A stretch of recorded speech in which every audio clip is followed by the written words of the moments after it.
And whatever the hurdles are, it is on state leaders to overcome them. Denver 7's Patrick Perez is taking a closer look at their plan.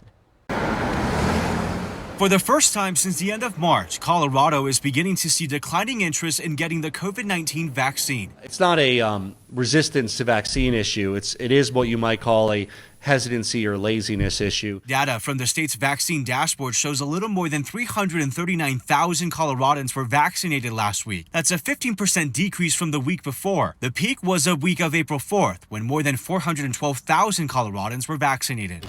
Governor Jared Polis says old concerns about finding an appointment months prior may still be at play. There's people who still think they have to spend an hour reloading web pages and it's hard to set up appointments. Guess what? It isn't.